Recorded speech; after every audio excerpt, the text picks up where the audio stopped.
As mudanças na regra eleitoral vão causar mudanças nos cenários municipais e terão impacto em 2022.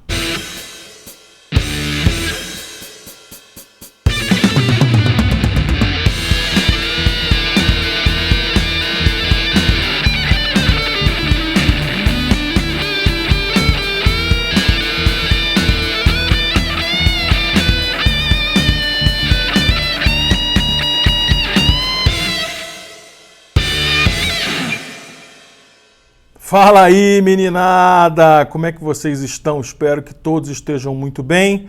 Quero aproveitar esse espaço inicial para agradecer imensamente o engajamento de todos vocês que têm nos acompanhado aqui através dos vídeos, que têm acompanhado as nossas lives. Essa semana começa animada, vai ter Álcool Live com o André Rodrigues, temos mais uma edição lá no final da semana com o Pablo Cossa, temos aí uma live com a pré-candidata à Prefeitura de Goiânia, que acontece hoje, nesta segunda-feira, dia 21, com a Adriana Corsi, e eu já quero convidar todos vocês a participar e, claro, ajudar a gente a compartilhar esse vídeo, né, esses vídeos pelo WhatsApp, manda o link lá do YouTube para o pessoal, para os grupos, né, compartilhe com os amigos, se inscrevam no canal e façam parte aí desse debate. Muito bem, enfim, teremos eleições e agora já temos todos os nomes definidos. As cidades já conhecem, sua grande maioria, exceto uma exceção aqui ou acolá, as cidades já conhecem quais serão suas opções de voto para as eleições municipais, tanto para prefeitos e prefeitas, quanto para vereadores e vereadoras. E algumas mudanças, algumas alterações na regra eleitoral para esta eleição já causaram um impacto interessante e prometem ter desdobramentos, não somente para a próxima legislatura, né, as próximas legislaturas, os próximos mandatos a partir de 21, mas principalmente, claro, gerando um impacto em 2022. É sobre isso que a gente vai tentar entender um pouco melhor juntos agora. O primeiro impacto, né, causado é em relação à regra eleitoral para as coligações. Até as eleições passadas, nós podíamos perceber as coligações proporcionais. Esse é um termo bastante conhecido por aí, na qual havia um candidato a prefeito de um determinado partido e os outros partidos apoiavam esta candidatura a prefeito, mas também coligavam na proporcional. Então, os votos reunidos dos candidatos a vereador e vereadora eram somados e passavam pelo crivo do quociente eleitoral juntos. Com isto, aumentavam as possibilidades da formação de bancadas, de grandes bancadas. Agora, houve uma mudança singela, mas que promete causar alguns impactos importantes, porque não é mais possível fazer a coligação. Qual foi o primeiro impacto que nós vimos disso? Uma explosão de candidaturas a prefeito pelo Brasil inteiro. Pegando, por exemplo, Goiânia e Anápolis, nós temos 15 candidaturas em Goiânia, que foi reduzida aí para 14, talvez 13, e nós temos 9 candidaturas em Anápolis e com a possibilidade de serem confirmadas 8. Mesmo assim, com essa possível saída, isso é natural que aconteça em toda eleição, mas é um número recorde de candidaturas. E isto acontece justamente por conta desta mudança na legislação eleitoral. Porque os partidos, para catapultar, capitanear a sua puxada de votos, de legenda e na tentativa de garantir mais votos para a sua chapa de vereadores, optaram, de uma forma estratégica, a lançarem candidatos a prefeitos, porque não tendo isso, eles não têm a possibilidade de fazer a coligação e aí você fica correndo o risco de ter uma chapa de vereadores sem o puxador de voto, que é o candidato à prefeitura. Então, esta é uma característica que de imediato nós podemos perceber. Numa outra situação, haveria uma formalização, né, uma criação maior de blocos, né, de candidaturas que estariam coligadas, pensando justamente na bancada de vereadores. A outra mudança envolvendo a coligação, envolvendo, na verdade, as eleições e a partir das coligações, das não coligações proporcionais, é que agora o quociente eleitoral vale, da mesma forma que valia antes, para pegar aquela primeira leva de eleitos, mas ela também vai passar a contemplar aqueles que não atingiram o quociente eleitoral. Como é que funcionava antes, em linhas gerais? Havia um quociente eleitoral, o número de votos pelo número de vagas, e aí aqueles partidos ou aquelas coligações que atingissem aquele valor, ou proporcional o dobro dele, começavam a fazer 1, 2, 3 vereadores. Formavam-se grandes blocos.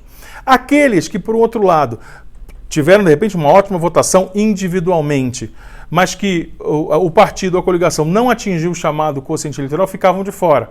E, de fato, nós criávamos algumas aberrações. Porque, por exemplo, nós tínhamos na Câmara Municipal um eleito que, por conta da coligação, por conta da força do partido, da coligação partidária, por exemplo, chegava à conquista da sua vaga com 3 mil votos, um exemplo. Ao passo que outro com 5 mil votos, em outra coligação, ou sem coligação, mas em outro partido, não era eleito, tendo uma representatividade ainda maior. E, então, para tentar corrigir esta distorção, a legislação eleitoral modificou-se também contemplando aqueles que não têm o quociente. Então, esta mudança pode impactar, é o previsto, né, numa diminuição de eleitos de um mesmo partido, né, da formação daqueles blocos, né, partidos com grandes candidatos, com grandes nomes e com grandes candidatos à prefeitura, né, faziam uma bancada muito grande de vereadores.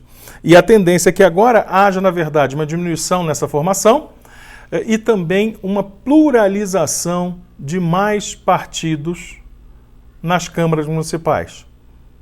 Isso pode causar um primeiro impacto, que é o da negociação para a formação de uma base de administração, de uma base política de apoio nas câmaras municipais a partir dos novos prefeitos e prefeitas eleitos. Porque se antes você tinha a formação de um bloco, como eu disse, algumas campanhas reúnem 6, 8, 10 partidos.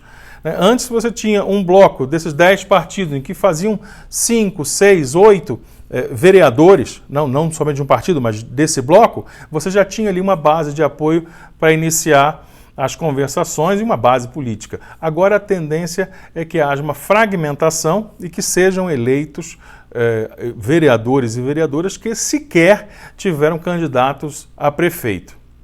Esse é um ponto.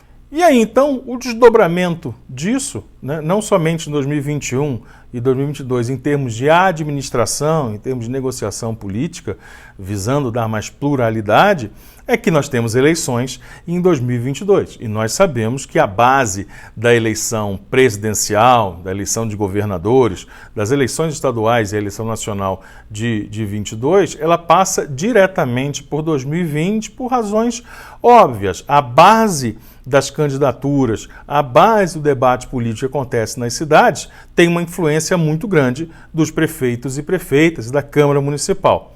Então, além de uma tentativa da oposição hoje, em âmbito nacional, por exemplo, dos projetos políticos tentarem chegar a um maior número de eleitos, vereadores e prefeitos, é também interessante perceber que essa fragmentação vai criar uma grande colcha de retalhos, o que deve ampliar o debate democrático, né, num aspecto puramente democrático, dando mais amplitude, mas, por um outro lado, irá causar uma necessidade de uma negociação muito mais ampla e muito maior dos partidos e dos seus representantes eleitos nesta eleição para se aglutinarem num projeto A ou B, imaginando que nós tenhamos uma eleição polarizada, independentemente de quais são os nomes e os partidos que vão polarizar. Nós imaginamos que Jair Bolsonaro vai polarizar, né, o debate com alguém de centro-esquerda. Então, independentemente se é do PT, se é do PDT, se é do PSB,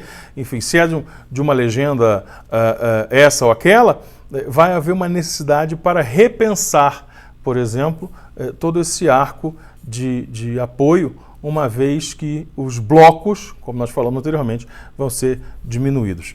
Por isso que é importante a gente perceber agora como serão as negociações, a confirmação nós já temos das candidaturas, mas como serão as negociações nos eventuais segundo turnos, né, nas cidades com mais de 200 mil eleitores, a realização, né, se for necessário, de um segundo turno. Porque aí a gente já vai começar a ter um rascunho em relação a essas alianças. E aí, o dia a dia da política municipal nas nossas cidades, em Goiás e no Brasil inteiro, em 2021, vai dar mais ou menos o tom de como vai funcionar esse novo modelo político de diálogo. A saber, acompanhemos.